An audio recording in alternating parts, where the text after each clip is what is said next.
are listening to and streaming A More Perfect Union on KBLA Talk 1580. Joining me now is United States Senator from New Jersey, a former mayor of Newark, a man who last year stood at the Senate podium for more than 25 hours, the longest floor speech in the history of the chamber. Senator Cory Booker, welcome to A More Perfect Union. I think you're on mute, Senator. I should have learned these lessons by now. I said thank you for having me on, and even more so, thank you all for being such a strong voice in difficult times. Absolutely. We have a little bit of time with you, as we want to maximize it. Senator, let me start here. Today, the House of Representatives passed a war powers resolution to end the U.S. military action in Iran. The vote was 215 to 208. 4 Republicans, 1, 2, 3, 4, crossing the aisle to support it.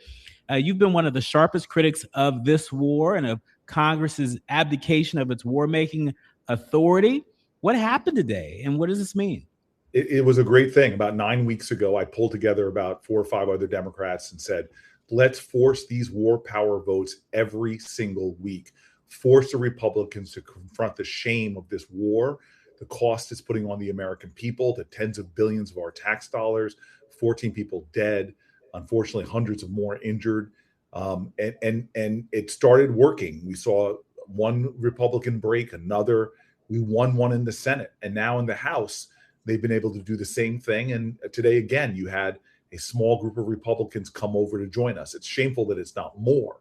And so what does this mean? That now we have in both houses a solid rebuke of this war, and we're going to move forward. It is symbolic right now until we can push legislation to the president's desk. He will, of course, veto it. But this is beginning to be more of a persuasive movement, especially as most Americans, this is across parties, disapprove of this war and the pain that it's causing to the American people.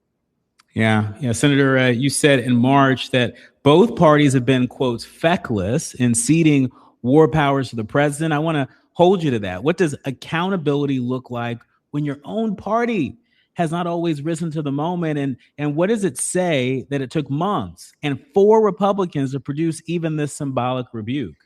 It means that we in the American public have to start standing up more. I remember criticizing President Obama for fueling Saudi Arabian planes that were bombing people in Yemen. We need to begin to speak up more about presidents taking unilateral actions without following the Constitution, which explicitly says war powers lie with the first branch of government, which is the Congress. This is a time where both parties have to begin to be held to a higher standard, and not just with war powers, but also with our economy. You know, I've been down in the Senate for 13 years, and I see the growing power of corporations in perverting our economy because they get to rig it for their benefit and against working people. It's one of the reasons why I don't take corporate PAC money or any issue area PAC money, because I think that these are things that are undermining both parties and what is the purpose of the people. But this is why we need to be more engaged and not less, because we're seeing more and more, not just with war powers, but with some of our basic democratic rights like voting rights being taken away. Unless we start standing up and fighting, I think we're going to continue to see what I think is ineffective politics. Senator Booker, I was on the ground in Cuba with a U.S. fact-finding delegation organized by IBW this past week. I witnessed with my very own eyes the American-made humanitarian crisis there impacting the people of Cuba. Any update that you have for our leaders, learners, and listeners? We know that Congressional Black Caucus Chair Yvette Clarke sent a letter to President Trump and to Secretary of State Marco Rubio calling for them to end this blockade now. You have an update for us? Unfortunately, the update is it's getting worse. They're moving military assets into the region as if it's a pretext for what they did in Venezuela. We know that this is an administration that thinks the solutions to problems is blockades and military action, which actually hurts our nation and the countries in which they've been focused on. Remember, this is also the country that this administration that continues to bomb speedboats with no due process whatsoever. We know when we do drug interdiction by boarding boats, about a quarter of the time we get it wrong, but they are doing what amounts to being extrajudicial killings.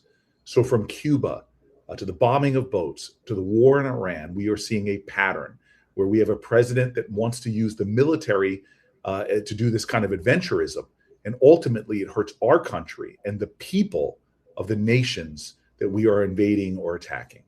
Senator Booker, when we were there, when our delegation was there, we met with everyday people in Cuba. We met with civil society leaders, but we also met with some government officials, including the president of Cuba, who referred to U.S. policy as, quote, white supremacist, fascist, and genocidal. What do you make of his characterization of U.S. policy in Cuba? Well, let's just put it this way. The Cuban regime, which has done a lot. I've met with Black Cubans from Cuba and hear the stories of racial discrimination and persecution. I've heard the stories from Americans who fled the island recently about the kind of political targeting they do and the kind of things that are an affront to even conceptions of democracy. So I don't want lectures from their country about how we should be running ours. That's unacceptable to me. But I will tell you this, as a person that has been fighting around humanitarian aid, it's one of the things that I'm a leader on in our caucus, is there's suffering that are being caused, not just by a regime in that country that are bad, but by the United States as well. And this is not the way to conduct. If you believe in regime change, whether it's in Iran or Cuba, the way the president is doing that is setting us back. It's not advancing the cause of human rights, human dignity, and democratic independence.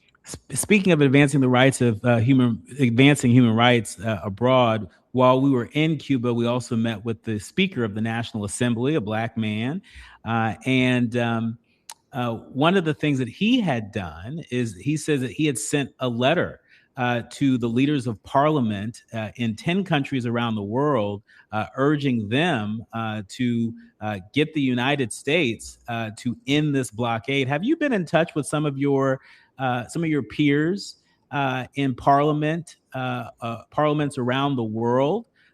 We know that the Trump administration, has not taken any steps to end this blockade. What has the conversation been with your contemporaries in other countries?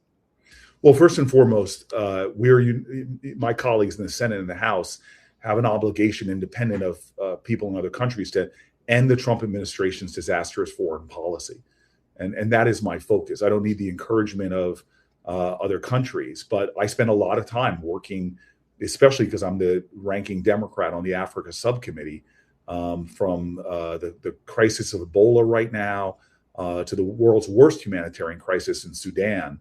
I'm constantly talking to peers in African nations about the horrors that are going on, especially as they've been accelerated by the evisceration of USAID and America's involvement. What I hear from my peers from Asia to Europe to Africa to South America is that the president of the United States has completely decimated our work, not only in humanitarian aid, but in democracy and helping countries that are trying to fend off extremism and establish court systems and voting systems that can preserve and strengthen democracy. So our country is involved right now in shameless activity, and as came out in our hearing with Marco Rubio yesterday, as my colleagues laid plain, because of the work of this administration and the vicious cutting that they're doing to programs that help with global health, global feeding programs, global democracy. Independent groups now are calculating the numbers of people dying in this world as a result of our exits and our doging of these agencies to tens of thousands of more people will die this year alone because of the United States of America and what the Trump policies are doing. Let me pivot to your home state, Senator. Last night, the primary results came in. You ran unopposed. Your Republican opponent this November, Justin Murphy, raised about $225,000 total for his primary. You're sitting on more than $22 million in cash. Hello. New Jersey hasn't sent a Republican to the Senate since 1972. Some people would look at that and they would say this is a victory lap. What do you say to that? Why should people in New Jersey and frankly people across the country treat this race seriously? Well, first of all, you take nothing for granted in this democracy of ours. And I've seen people who did that and lost their races. Number two, I'm the top of a ticket when I take my responsibility very seriously. There are Democrats up and down the ticket that I'm going to be supporting and that I'm the principal fundraiser for.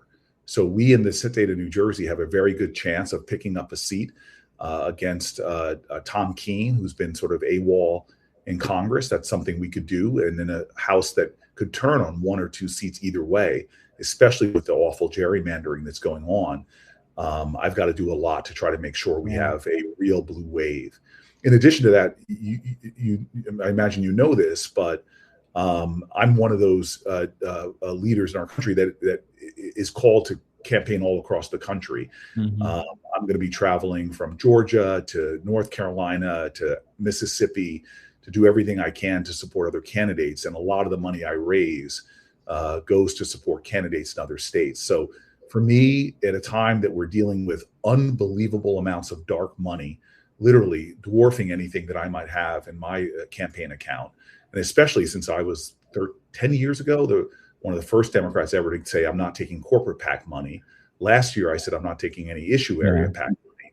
I'm really grateful for those folks who've gone to CoryBooker.com, where my average contribution is about $30, that have helped me show that the power of the people can be greater than corporate PACs, dark money, and more.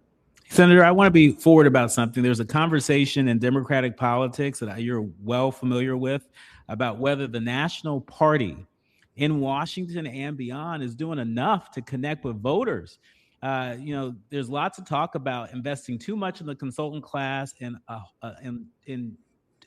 lot less on knocking on doors and some of the tried and true grassroots methods. The DNC autopsy from 2024 was scathing. And you've talked about the need for courage and authenticity. What do you need Democrats to do differently between now and November? Got it. I sat down with the head of the NAACP. We had this exact conversation. We have made mistakes, let me say, by not supporting grassroots organizing, especially in states like Mississippi, where we have failed to make the investments over time to build up the Democratic Party there at a state that really needs different leadership. And so I just have very strong feelings about how money is spent. And as you said, the consultant class, as opposed to investing it on how I beat a machine in Newark, New Jersey, which was knocking on thousands and thousands of doors, having a grassroots, people-based campaign. And that's how you win elections. So again, I'm not the leader of the Democratic Party. I'm one guy trying to say we need change, we need new leadership, we need modern tools and techniques, and I'm going to do everything I can to support that kind of people-centered movement. And frankly, for us to be, when I first got to the Senate, you did not see the kind of investment being made. There's a saying, it can't be about us without us. And yet you would see the consultants even that were being hired didn't know our communities and weren't from our communities. So there's a lot of changes I've been pushing for and fighting for. Some of them have gained a lot of traction, but there's a lot more work to do. Would you say that your campaign is modeling the kind of changes that you like to see campaigns among Democrats across the country? As a guy who still lives in the Central Ward in Newark, and perhaps the only United States senator that lives in a Black and brown community that technically is below the poverty line, although we don't confuse wealth with worth. I don't forget how I got here, and very, very focused on engaging the kind of community activism that we need. As I said to you, though, my view of the coming campaign is not my reelection simply. It's up and down the ticket where I have to work in partnership with people who are running their own campaign. So I raise a lot of money, try to do a lot of pushing on how we spend our money. Yeah. And then, my focus when I got to the Senate as the only Black person, only the fourth Black person ever elected in our country.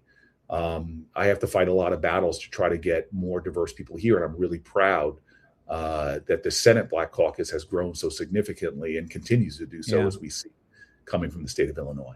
All right, Senator Booker, we're going to be looking at your campaign report, looking at your vendors. We want to see, minority vendors also benefiting from your campaign. In our remaining minute with you, Senator Booker, I want to talk about the CBC. The Congressional Black Caucus, they sent a letter urging the Senate Commerce Committee, chaired by Ted Cruz, to pause consideration of the Protect College Sports Act of 2026.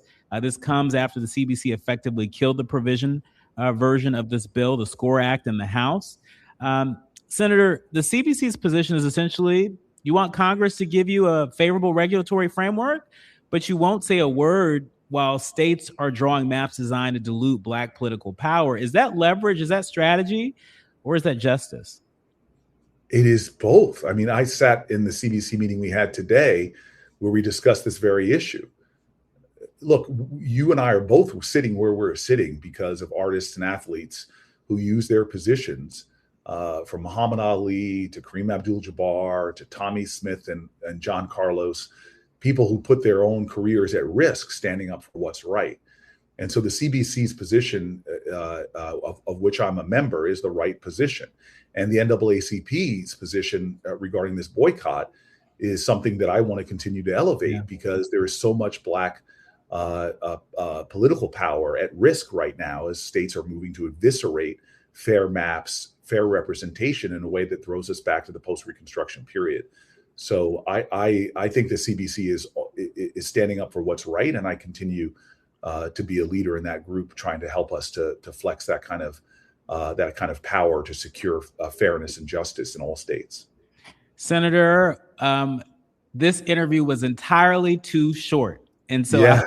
I hope you come back again for a longer period of time. There's so much happening in this country, so much happening in the world, and so many things I want to hear about through your lens.